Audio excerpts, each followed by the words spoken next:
O que é pressuposicionalismo? Bom, antes de mais nada, o nome não é a coisa mais adequada que tem.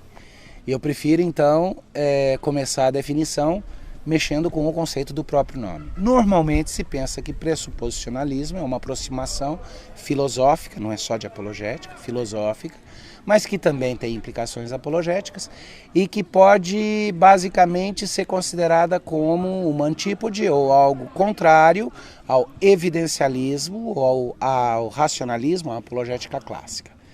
Eu acho que é um jeito ruim de, como dizem os americanos, frame the issue, de emoldurar o debate. Na verdade, vamos falar sobre apologética aliancista ou pactual. Por que é isso? Quando eu vou trabalhar filosofia, trabalhar apologética, eu vou precisar fazer uma escolha. Essa escolha vai incluir pelo menos duas coisas: meu ponto de transcendência e minha alavanca de Arquimedes. Claro que todo mundo fala, mas e o ponto de partida? O ponto de partida não é tão importante quanto o ponto de transcendência e a alavanca de Arquimedes. Por quê? Porque o ponto de transcendência é onde a minha afirmativa, meu sistema, minha forma de refletir alcança o seu limite e aponta para algo fora de si. E a alavanca de Arquimedes seria o quê? É a alavanca, é o ponto, é o lugar onde o algo fora de si encontra uma base dentro para alavancar e relacionar. Então, em termos de filosofia, a gente sempre fala que precisa dessas duas coisas, um ponto de transcendência e um ponto de Arquimedes.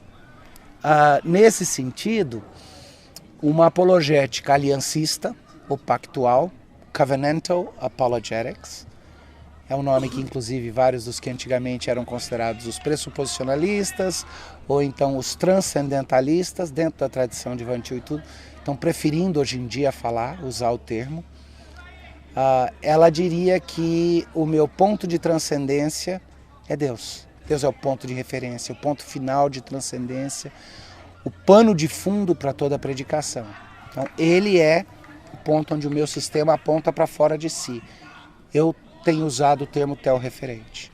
A segunda coisa é que o ponto de contato dentro, a alavanca, o ponto de Arquimedes dentro, para o sistema aliancista, ele é a revelação. E especificamente do ponto de vista subjetivo, para a pessoa com quem você está dialogando, especialmente se ela não for o crente, você não pode nem contar com a revelação bíblica ainda, porque ela ainda não está levando aquilo como revelação. A revelação geral, ela ainda distorce a luz do seu coração. O que você pode contar? Onde que chega um ponto de revelação, que seja um ponto de contato que não dê para negar, que seja parte universal da experiência humana. O Calvino nos dá isso quando ele fala dos sensus deitatis, o senso de Deus, o senso de que existe um Deus, que existe em todo o povo, todo ser humano tem isso. Eu gosto de acrescentar um negócio que um teólogo holandês chamado Bavinck colocava, que é o desiderium aeternitatis, o anseio pelo eterno, o desejo pela eternidade. Porque Eclesiastes fala que Deus plantou a eternidade no coração do homem. E eu diria que esse desejo pela eternidade é um ponto que serve como aquela alavanca, como aquele ponto de Arquimedes, onde eu posso alavancar em relação àquilo que é transcendente, e o transcendente encontra aqui um ponto de apoio.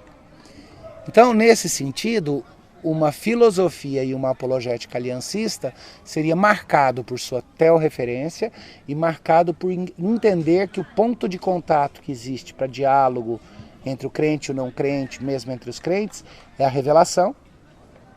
E é a revelação no sentido geral, no sentido especial e até mesmo no sentido subjetivo, que é o fato de que Deus não deixou sem testemunho nem o coração humano. Ela é diferente de qualquer outra aproximação porque ela não assume que exista qualquer outro ponto de contato universal, neutro. Por exemplo, a razão humana não serve como ponto suficiente porque a razão humana não deixa de ser motivada pelos motivos do coração. Então não existe racionalidade neutra. Os fatos brutos não servem como ponto de referência e nem como ponto de transcendência. Por quê? Porque os fatos brutos são uma quimera, não existem. Todo fato é um fato interpretado. Até porque os fatos que eu disser, mas e se eu estou olhando para o fato como ele realmente é? Bom, então você está olhando para ele como Deus interpretou no ato criador dele.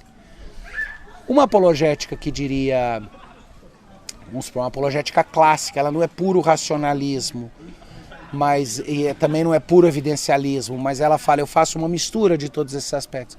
ela também vai falhar nesse aspecto de aliança, porque ela não vai olhar primariamente para a questão tanto do convencimento, quanto da compreensão da verdade, quanto do próprio pensamento filosófico, como se fossem questões relacionais. Ela vai olhar para essas coisas como se fossem abstrações, como se fossem questões meramente ou racionais, ou emotivas, ou de outra motivação. Enquanto que é dentro dessa visão pactual, o aliancista, que a gente vai reconhecer que no final das contas é a respeito do coração. Para fazer uma brincadeira com o que Pascal dizia, Pascal dizia que o coração tinha razões que desafiavam a própria razão, né? Eu diria diferente, eu diria que só o coração tem as razões que determinam e definem até a nossa própria razão.